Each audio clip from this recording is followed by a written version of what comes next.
ugo ng tsupuka kayo sa loob ng malaking bahay at malawak na bakuran. Mataas na pader, pinapaligiran at nakatayong mga sasakyan.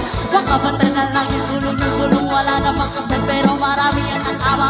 Lumakas pa na ulan, wala putas ang kubo, mga natutusara na hindi kilala ang totoo. At ang kalisiputi ng katasana sa kahon, kahit na hindi Pasko sa lamesa ay may hamon. Ang sarap siguro maniran sa bahay na ganyan. Sa iba nila ay dito mo rin natatagpuan ng tao na nagmamay-ari ng isang kukuha na pag may pagkakataon pinag-aagawan. Kaya naman, di na pinakakawalan kung makikita ko lamang ay ang sigawan. Ayoko na nagkaupo, ayoko na nagkaupo, kayo naman tumayo.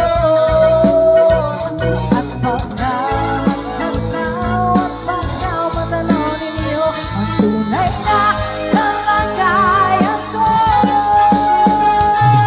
Mawalang galang na po sa taong nakapupo, alam yung pagtatakal ng bigas sa miniti puno. Ang titig ng bahay na binay pinagtagpitag-pinero sa gabi sobrang init. Tumutunaw ng yelo na di kayang pilin upang ilagay sa inom. Pinakulong tubig sa lumang takuring uling-uling. Kapit na paglatunay naroon namang sistero na nagsisilbing kusina. So pagkayami banyo ang aking ina na may tiyaman ang isang kaldero na nagagamit ng pag-aking ama isumedo. Pero kulang na rin, kulang ang tuyo na sila na 50 pesos sa maghaping pagkakasyahe. Di ko alam ko talagang maraming harang o mataas na kabakod. Ibubulang-bulangan lamang po kayo, paik sa dami ng pera nyo. Manang doktor na makakapagpalino ng mata nyo. Kaya huwag kang masyadong halata, mato sa langit.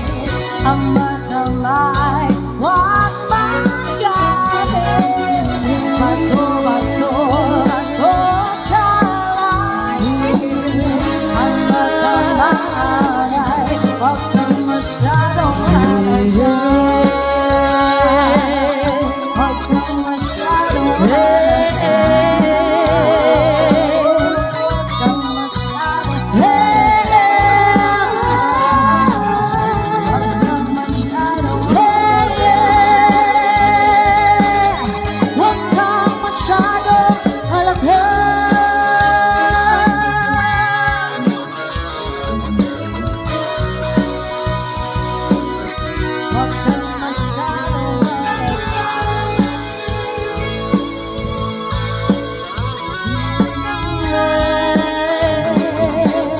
Huwag kang masyado halata.